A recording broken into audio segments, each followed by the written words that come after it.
the total raise was 815,000 Sing on a 1.5 million pre-money valuation. I think one angel investor put $100,000 into that round and walked away with kind of $2 or $3 million. And I very rapidly jumped into a new company as the co-founder, but not CEO. And that was a strategic choice to kind of now have done 5 acquisitions, doing, double-digit million revenue. I feel like the entire balance sheet of our customers is now an opportunity with AI, whereas we were previously just looking at the software spend. So that's where I think the opportunity is more interesting. Thank you so much for being here today, Cameron. I have with me Cameron Priest, co-founder and CEO of TradeGecko. He sold TradeGecko to Intuit. Now he's co-founder of AMP, a serial entrepreneur. I know you've been doing some investing as well. We're going to talk about that. But I'm super excited about this one. I have lots to ask you, but thanks for your time. Appreciate it. The First Check show is just about finding amazing entrepreneurs like yourself and talking about journeys, key inflections, and trying to distill some interesting insights and advice for other early stage entrepreneurs. I want to start with TradeGecko. Mm-hmm. I met you, I don't think you remember me from that time, but it was 2012. Really? It was a demo day of JFDI, which I think stands for Just Freaking Do It. Sure, yeah, that's the polite version. And you and your brother were pitching TradeGecko for your kind of pre-A round or seed round? First round, yeah. So how did you think about the idea for TradeGecko?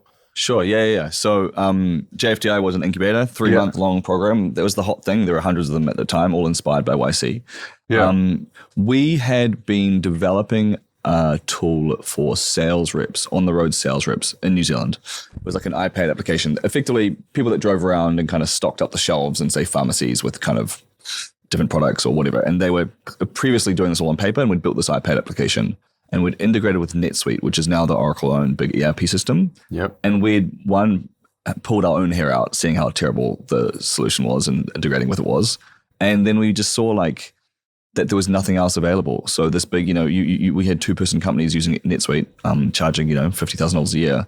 And we just saw this gap in the market for what became TradeGecko, which was, this inventory order management platform for commerce businesses in the SME space. And I think there were 2 other trends. One, Xero, their big, now very large accounting software company, was also in New Zealand, which is where we were at the time. And so was VendHQ, which was like the first point of sale platform on the iPad. So I think those kind of 3 data points triangulated towards this bigger opportunity. When we put down the iPad kind of sales rep software, because we just couldn't, just a horrible experience trying to integrate with NetSuite and working with NetSuite resellers, and picked up this bigger opportunity, which we thought was the much more exciting one, which was serving SMBs with the TradeGecko platform. And the geographical focus, when did it shift out of New Zealand? So we actually made the shift whilst we were in JFDI in Singapore. So we applied with the original idea. Halfway through our time in the 90 days or whatever it was at JFDI, we realized, that we wanted to make the change. And that's when we we were already based in Singapore at that time. Yeah. And selling software to SMBs in Singapore, Southeast Asia in 2012, didn't work very well. So we tried multiple times, kind of enter and re-enter, and we ended up getting a decent customer base in Singapore and Hong Kong. But what we kept finding was that we were just being dragged into Australia, the US, UK, and those were and continued to be the dominant markets. I think we were 50% North America by the time we exited. UK, Australia, New Zealand. We were top 8 countries with the top 8 English-speaking markets for all SaaS. And the reality was that Southeast Asia was, and still is in some ways, very early in adoption of SaaS. Yeah. Probably a side conversation, but it doesn't seem to be the same for AI for some reason. Yeah. But it still seems a lot of SMBs, even as the governments are trying to force them to adopt a kind of e-invoicing, etc. It's still a very long road compared to, say, the Western markets. And can you talk a little bit about raising capital for that kind of business during that vintage? You ended up getting capital from some of the best funds in the region, but it must not have been easy, right? It wasn't easy, and it was very expensive. I think our first fundraise from Wavemaker, which is whom we met at the JFDI demo day, was the total raise was 815,000 Sing on a 1.5 million pre-money valuation. Wow. So quite a healthy chunk of the equity was acquired by those investors, and that was predominantly Wavemaker and then a couple of angel investors. I do know that, I think one angel investor put $100,000 into that round and walked away with kind of $2 or $3 million. So he was probably quite a good return for him. Nice. Amazing. So valuation prices do matter. Entry prices do matter. Can matter. Especially when you have what we had, which was a good exit, but we weren't a unicorn or anything. So and as you said, it was hard. It was both hard, but there was also a very limited pool of people to raise from. So you just had the conversations. There was probably like 8 people that were worth talking to. I don't even know if Jungle had started their fund yet. Amit was around, but I don't know if he was actively investing or if he was, it wasn't in any kind of rapid clip. Actually, I think Jungle was around, sorry. I do remember meeting Amit. 2012. Open Space wasn't around yet. Okay, yeah. They came maybe a year or two later. Yeah. And so those two were the ones that led our Series A. But it was still very nascent time in kind of the Singaporean funding ecosystem. And when you did Series A and you got Jungle and Open Space in, like by then the business was already focused on North America and more developed markets? We were pretty North American focused. We'd actually gone and gotten term sheets from some Silicon Valley VCs. So we got one from what was then DFJ, Draper Fisher Jefferson, which I think is now defunct or they've rebranded. Yes. So that was the Tim Draper, Steve Jefferson kind of group. But frankly, there was a personal reason, which I didn't take money from the US, which is my then partner, now wife, wasn't able to move. And that was a kind of a prerequisite is that I re-domicile. And there's a lot of reasons to do that since our customer base was the US or North American. We looked very much like a North American business. My refrain was always we were a global company headquartered in Singapore. We weren't a Singaporean company. And I think that's kind of been relatively true from almost all other software companies that have been built here. PatSnap, similar. I think, the founders may be back and forth, but the Singapore and Southeast Asia region isn't, as far as I'm aware, a dominant market for any of the large software businesses built out of South Asia. But I mean, it's easy to say that in hindsight. At the time, you were ahead of the curve, right? Yeah, there was not too many people like you that were selling into Australia, North America, UK, but now it's working, I think. You've got a lot of guys in Chennai doing some great companies. But same. I think that was I think we all worked out the same thing. That, the 5, 10, 15 companies that are now very large, Freshworks of the world, built great products and then realized that the market was, the Western markets. And when did you meet Intuit? And can you tell us a little bit, whatever you're comfortable sharing, it's fine. In terms of that relationship and how it evolved into? Well, this is just one of those classic just mistakes I won't make again, which was we met them in 2014 because we started to integrate with them. So we would integrate our platform with the accounting platforms that our customers use. Yeah. And so we had some sort of relationship there. Yeah. But to make the long story short, when they reached out for the acquisition, the director of corporate development had said in the kind of email, hey, I see that you were talking to the team in 2014, 2015. And the short answer was I hadn't really spoken to anyone since 5 years later, 4 or 5 years later. I hadn't done a good job of keeping those relationships. We had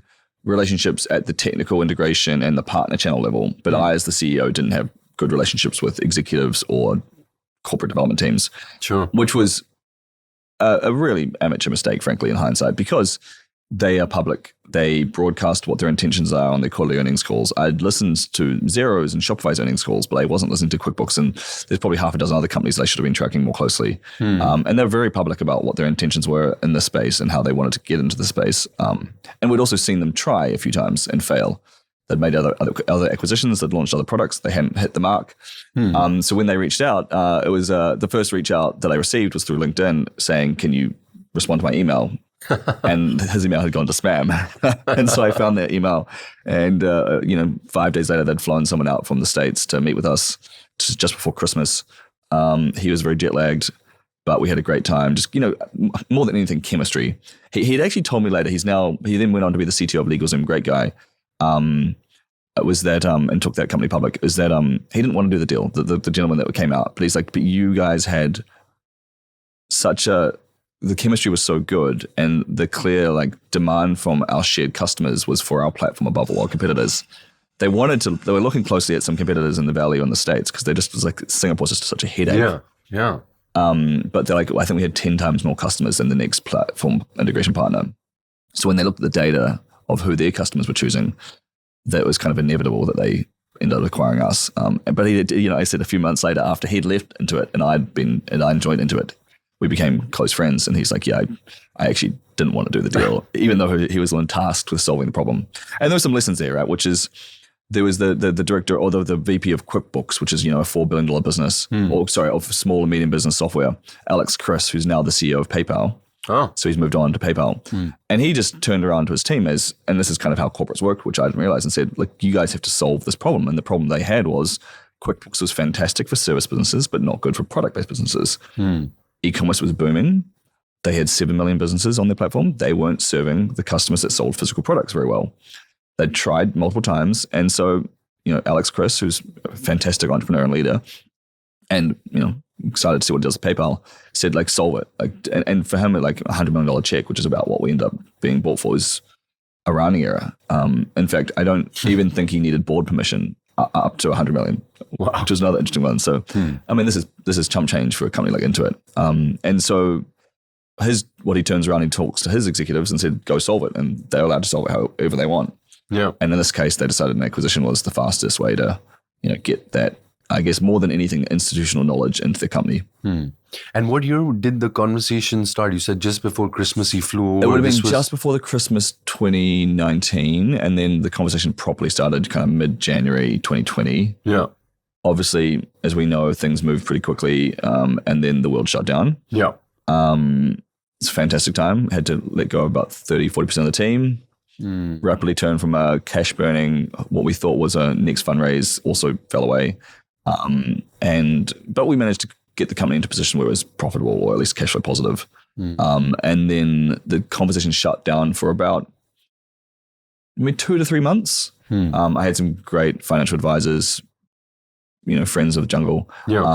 And we just did this thing where we just constantly, gave updates, said, hey, here's what's going on. Just continued to make sure they understood that we were where we were in the market, where we thought the market was going, where we thought the market was trending. And obviously e-commerce started to pick up. So the kind of, volatility in the market, which we're seeing right now, made everyone kind of shut down for a little while. But end of the day, business goes on. And they realized that actually this e-commerce growth curve was accelerating. So they were even more important that they were in that game. And so we then ended up closing the deal. They came back pretty heavy in July, signed an LOI August 1st and closed the end of August. So it was a 30-day DD closed. And then they announced it at the annual Investor Day on the 21st of September. Yeah. So it was kind of from LOI to close was 30 days, to announced was 21 days. And in that time, we rebranded, reskinned, launched the product under a new brand, very rapidly.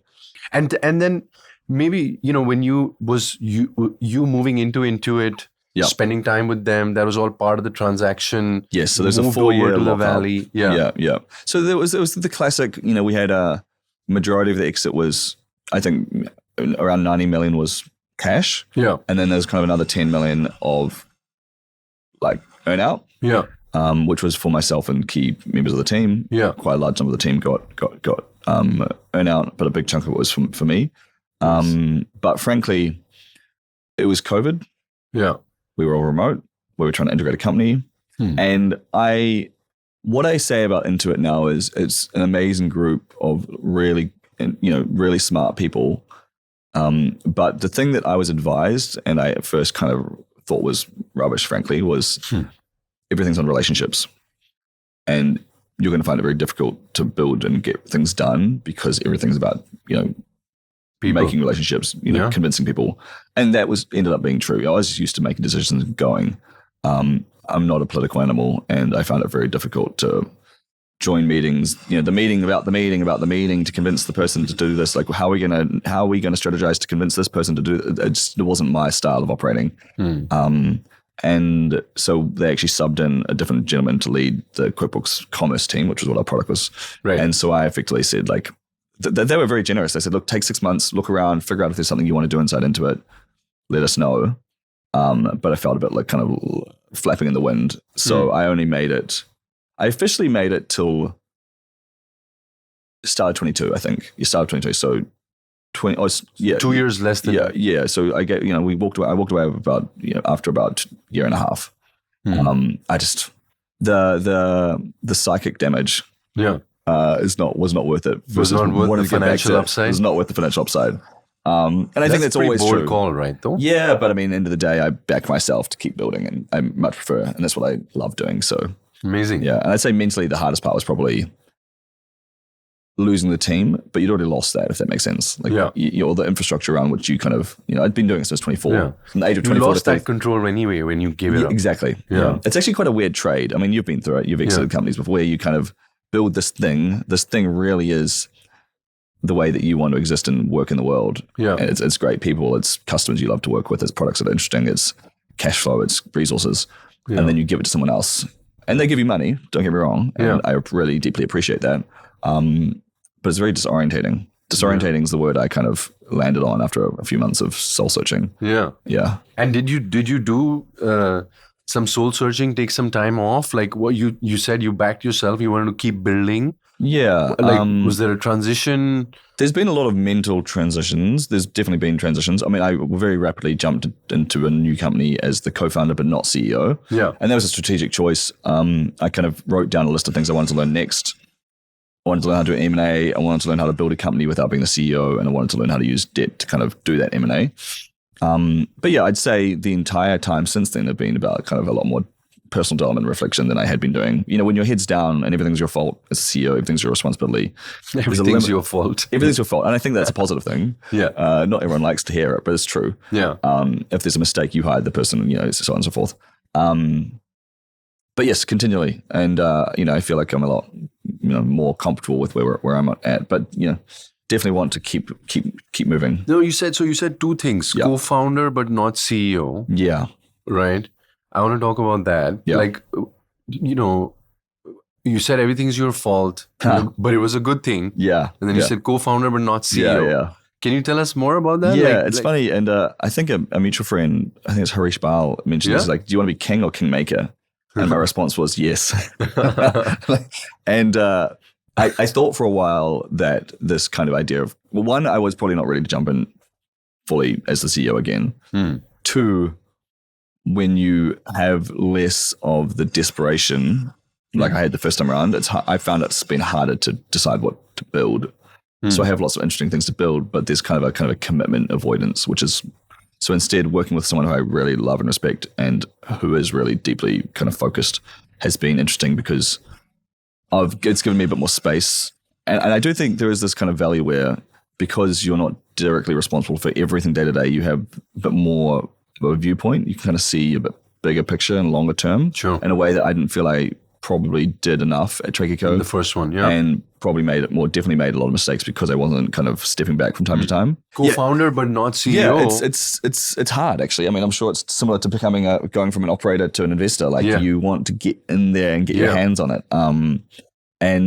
Look, the frank reality is it's been 2-3 years of that role. Yeah. And at first it was definitely difficult. It continues to be difficult, but I think realistically where I'm at now is I've realized that I want to go back to being the CEO of something. Oh, really? So watch the space. But it's been a great learning curve and I've definitely enjoyed it. And it's given me freedom to spend more time with the children and, work on some other things. But I'll definitely say I'm not ready to be a full-time investor, for example. But wait, you said that you were not ready when you started AMP to be CEO, but now you do. Yes. What is that? What's giving you that signal, or is it just you want to be in charge? You want everything to be your fault again, but you weren't then? Yeah, I think I've become a lot more clear on the fact that the things I enjoy most in this life are about building, working with amazing people, driving change, etc. And that I see a business as like a platform. It's a place for you to stand. It gives you kind of reach, leverage, etc. So having infrastructure around you and having the great team, it gives you that kind of leverage. Being on a board or being a co-founder isn't quite the same as being kind of in the driver's seat. Yeah. Yeah. I was talking about this the other day with someone, which is, at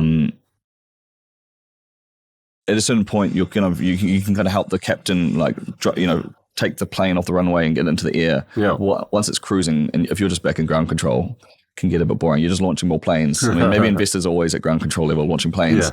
Air traffic control. Air traffic control, but it's a very different experience than flying the plane. And I see the value in both. I think if you're air traffic control, you can launch multiple planes. You can have a portfolio of planes in the air, but it gives you less hands-on, I'd say intensity. And do you think some of this had to do with the fact that you had Patrick, someone you knew so well? 100%. He was so disciplined and focused, and he was very ready to be the CEO this time around, 100%. As opposed to in TradeGecko? Yeah, 100%. I mean, he is a powerhouse in a way that, he's just a very complementary skill set. Yeah. And we've had that discussion a lot. Is this the question of does AMP become bigger? And I think AMP's got a very clear path and it's doing really well. Yeah. And it almost as it's done more well, I'm like, oh, what we've got there is awesome. And I kind of miss having that for myself. Yeah. If that makes sense. And tell us a little bit about AMP, right? So you sold to Intuit, you decided you needed to start up again, you backed yourself, but this time as co-founder, not CEO. You continue to operate in software. Yes. And again, global. Yes. But you chose M&A as a path. Yes. Tell us about the ideation, the capital raise. Yeah. The hypothesis was and continues to be that, and this is not a new one, is that there's a lot of fantastic software companies out there, often founder-led, bootstrapped, which have achieved, fantastic success for where they've come from, but potentially aren't, operating, every part of the business at the scale or the way that, you could take them in terms of, how do you run sales? How do you run marketing? How do you do pricing? Yeah. And the opportunity specifically in the area that we deeply understood was e-commerce software is that there's a fantastic kind of source of targets. Yeah. There's a software that serves e-commerce businesses doing, somewhere between, 2 and 20 million of revenue, often profitable, and but not optimized, not being run, necessarily as professionally as they could be. And we saw that there was an opportunity to kind of get the ball moving very quickly by doing some acquisitions. And then, just frankly, just basic stuff. So we bought a few businesses, raised some money from Jungle through the first check. I think we're the first check portfolio company. And we did a combination of equity and debt to kind of now have done 5 acquisitions, doing, double-digit million revenue, actually just getting to, really nice position when it comes to cash flow, and great team, and we've brought together some great products, and we've really believed in this idea of like 1 + 1 does equal 11, which is we've brought together products that independently are kind of great, but together can be even better, whether it's because of the shared data, whether it's because we can do bundling, packaging, pricing, and there's just what were point solutions coming together in almost like a product suite. Yeah. And I love this idea of which is, if you think about the share of wallet or the spend that a business, one of our customers might have on software, we can reduce that spend for them while increasing our percentage of that share of wallet by providing them. It's the Freshworks model. You can buy one product from Freshworks, you can buy 10. Yeah. And so we really believe in that, and we think that's kind of, or another one is that every great business is bundling or unbundling. Yeah. We think there's an opportunity to bundle in this space, and so that's what that business is doing. It's bundling multiple kind of great solutions into kind of a loosely coupled platform or a suite of products. Yeah. Yeah. Shopify focused. E-commerce focus now with started with Shopify, moving towards e-commerce, will end kind of serving all commerce, retail, all kind of forms of commerce. That's kind of the bigger picture. But yes, started with Shopify. Now we support some platforms like Amazon and TikTok as they've developed, TikTok's developed its shopping. And we'll continue to go expand and broaden the platform to serve kind of wherever the e-commerce businesses need or commerce businesses need tools. Yeah. And just zooming out for a second, starting a business and raising capital for a software company in Southeast Asia, 2012, 13, and almost a decade later, with a successful exit under your belt, the capital raise was surely easier, but from a market ecosystem, taking these products to market, articulation of the opportunity with the investor community, night and day, or small nuances, or SaaS and cloud was still quite early. I think in 2012, it'd been around for a few years. Obviously, been around for a long time. Sure. If you count NetSuite with ASP and software, etc.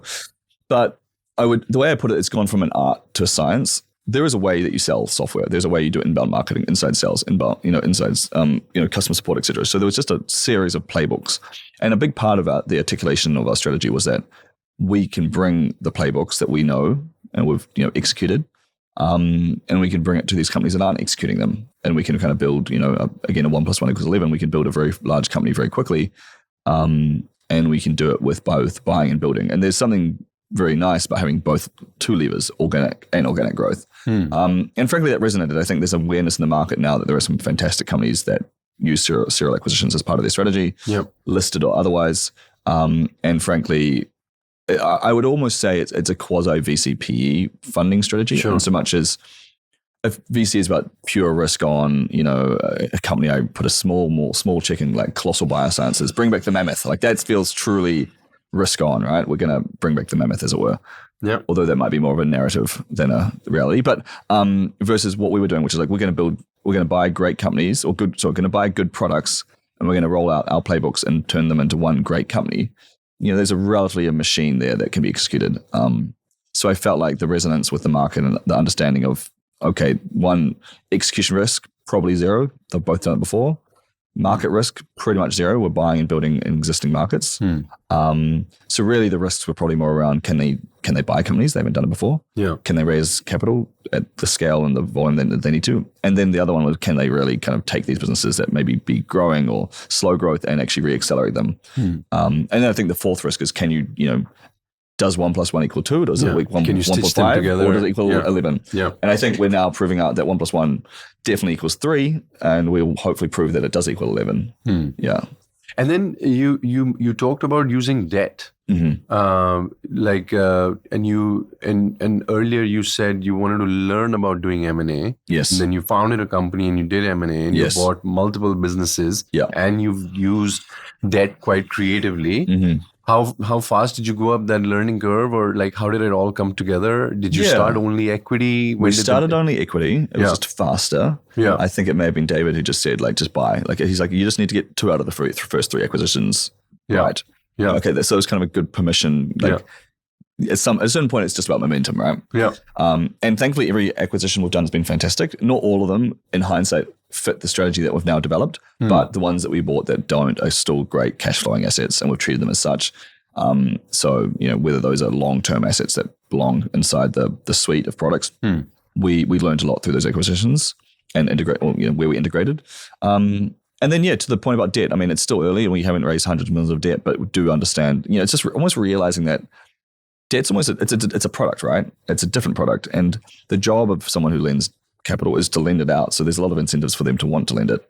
And actually the biggest, probably interesting learning for me most recently was just, we're almost too small in our ambitions. Like I'd be talking to debt providers, like, look, they're like, we can give you $30 million debt, but we need you to commit to taking $30 million per year for the next 3 years for it to be worth our while. I'm like, okay, like, all right, I see the game here is they need to get their dollars out because they need to get their yield. Yeah. And so actually it was probably a bit more difficult to raise debt because we weren't raising enough. So that's quite an interesting learning curve. It's easier to raise $150 million to buy a company doing $20 million EBITDA than it is to raise $20 million to buy a company doing $5 million EBITDA. I hadn't understood that, but now it makes sense when you think about it. Yeah. So and the technology that you've acquired through these companies, in the age that you live in today, where everything is going onto a GenAI stack. Yeah. You had certain assumptions going in buying these companies. Yeah. You're trying to stitch them together, but there's a fundamental shift happening. Yeah. At a foundation layer. Yeah. How have you guys? Yeah. How do you manage that transition? How do you think about it? Where are you in that process? We actually have the entire company in Singapore today, and today is everyone's learning to vibe code. So everyone's, everyone in the company there's a competition today. The whole day is about, building, and exhibiting whatever you could build. And we've always had demo days, but usually there's the engineers and then there's everyone else. Yeah. And now everyone's able to write.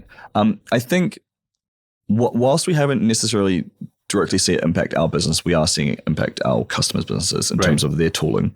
One of the acquisitions we've done as a business was an analytics platform.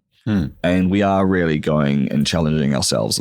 And the question is something to the effect of, if you were to build this today with what we know about LLMs and AI and Gen AI, how would you build it? And it's not how it would be built, how it is built. So and the reason why we have to challenge ourselves is because that means that someone else could come along and build it and wipe the floor with us if we don't. And we're all it's that classic one, which is the expectations of our customers are constantly increasing.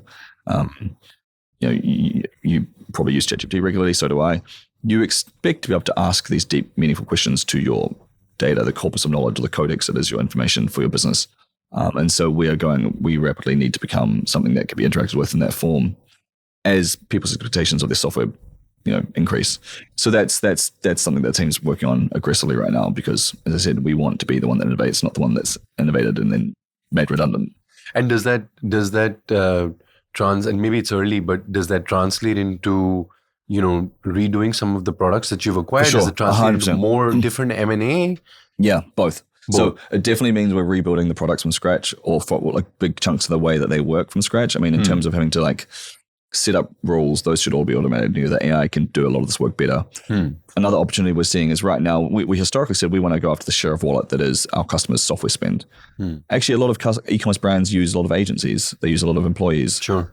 A lot of those jobs can be replaced, I think, with software. So we can sell work as a service. So we can sell, we're already seeing this, which is instead of having to have a designer to create, 15 different ad variations, the obvious one is that the AI will do it for you. But that's just the start, designing web pages, optimizing landing pages, responding to customer support tickets. These are all quite low hanging fruit, which Gen AI can tackle. And actually think it enables us to take that same argument further, which is everything in your COGS, everything in your CAC, we can consider. Maybe we're not going to be able to take over the factory and manufacture for you, but maybe we can. Maybe AI is going to help you optimize the cost of your manufacturing. Sure. Yeah. So I feel like the entire balance sheet of our customers is now an opportunity with AI, whereas we were previously just looking at the software spend. Yeah.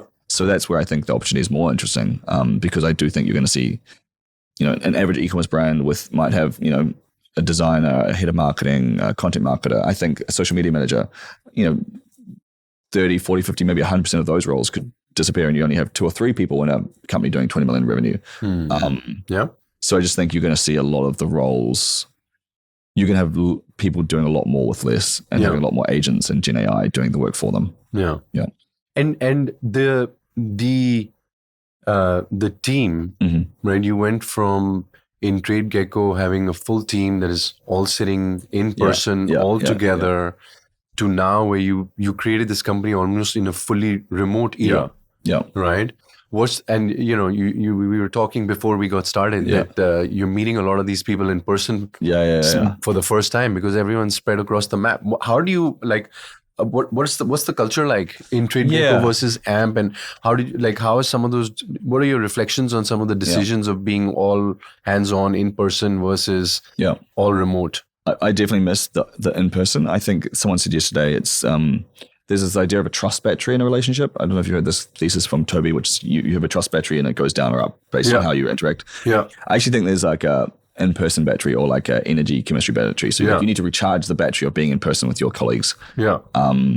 Because often that thing that you thought was difficult or hard was just required a conversation and being able to read each other's body language. So getting in person is important. We are keeping a few rules. We're trying to keep game rules, like everyone's within a 4-hour time zone with each other. It's not always possible when you're buying companies in Finland and LA and Canada and Singapore, and obviously, but it's a work in progress. So it's hard. It's hard in a different dimension. In person has its own problems, right? Interpersonal dynamics, etc. But we're able to fish from a bigger pool of candidates. So we have an amazing head of marketing who lives in Byron Bay. She would never have moved to Singapore. So we definitely felt that when we were building TradeGecko, that there was a lack of certain skills in Singapore when it came to global SaaS, especially marketing, other roles. So we're able to hire from a broader set of people. And again, back with TradeGecko, we had the Singapore office, we had the Toronto office, we actually had a team in the Philippines, we had a team in Bristol, in the UK, in Bristol. But everyone always felt like they were missing out because they weren't in the HQ in Singapore. So there was negativity because of that. And so that was kind of a different problem. And that's a problem that happens when companies scale, is that where are the decisions made? If I'm not in the office with the boss, do I get to have as much influence? Do I get to have as much growth potential? Is my career going to grow as fast? It definitely felt like to some people that they weren't getting what they wanted when they were kind of that multi-country, whereas remote, that goes away. But as I said, there's different problems. So I don't necessarily think it's better or worse for the sort of business we are. I think there are definitely questions around iteration cycles, how much velocity you kind of maintaining and growing. But being pure software, it's okay. I think in the stage we're at, it's okay. I definitely think when you're getting going, being in person is more important. If it's hardware or if there's other reasons why the iteration is really important. But yeah, so it's a learning curve as well. But as I said, I think it's allowed us some great benefits, which is we were always going to be buying companies, so we were always going to have people in all places, and it would have probably caused more issues if we'd had a centralized team. But saying that, we are probably going to move to more of a hub model where we do have kind of like a hub in Sydney, a hub in Singapore, hubs in certain locations, because we see the value when people get together in person. Often a problem that's been stewing for weeks can be solved in 15 minutes. Yeah. So I like the trust battery point. We actually had a very similar realization at Jungle recently. We had a full team on site in Singapore, 4 offices, people coming in. And I think the one takeaway was that we've got to do this a lot more often. Always, everyone always says that. And it feels so obvious when you're there. Yeah. So how often do you guys do that as a team right now? We're doing it twice a year, and then the executive team is doing more often. But even yesterday, one of my team members was like, I've been having this thing. I should have just flown. It would have been $400 and I'd been there in 4 hours and I could have just solved it. I'm like, he's like, but it's so good to do it and be in person. Yeah. He's like, it's been stressing me out for 3 months. I'm like, $400 in 4 hours flights and you could have solved the problem that's been stressing you out for 3 months it's just the realization. And then that reminder that the value of being in person And coming back to you, the first 2 businesses are commerce and commerce enablement related. Yeah. I don't want you to give away anything you don't want to, but is the next business going to be in a similar space? Are you going to do something completely different? Yeah, look, so I'm happy to be a bit more open. So the way I look at it is, I say this to myself, I don't want to play the same game. I either want to play a different game or that game on hard mode. So I feel like first business was pure SaaS. Yeah. Second business was software plus M&A. Yeah. And not being the CEO. So it's kind of a new dimension. Correct. So a learning curve in that regards. Yeah. Been working on a business I'm really excited about, which is technology plus healthcare. So going to longevity, health optimization. So of still technology plus AI plus a new industry, healthcare. And then, but again, as co-founder, not the CEO. And then I'm working on something where I will hopefully become, if it comes to fruition, it'll be the CEO. And again, it's kind of tech-enabled software, but going as kind of the real world, kind of industrial manufacturing areas. So I'm not jumping from software to, I don't know, rockets. But even then, I guess rocket design Space probably has software, there's a lot of software, I'm sure, designing rockets. Yeah. So I think it's interesting because technology in of itself, you can't get away from it, right? So with a solid grounding in tech, that you can kind of, maybe arrogantly or not, I believe you can go into a lot of different areas. But so I like to think of, probably 50% what I know deeply and 50% something brand new field that's really interesting. I think the energy and intensity that you have is just what's needed in that 0 to 1, getting it off the runway stage. So I'm super excited to see what you do next. And I think this was an incredible conversation. I definitely learned a lot. And thank you so much for being so open and transparent with us. Happy to. Thank you. Cheers, mate. Yeah.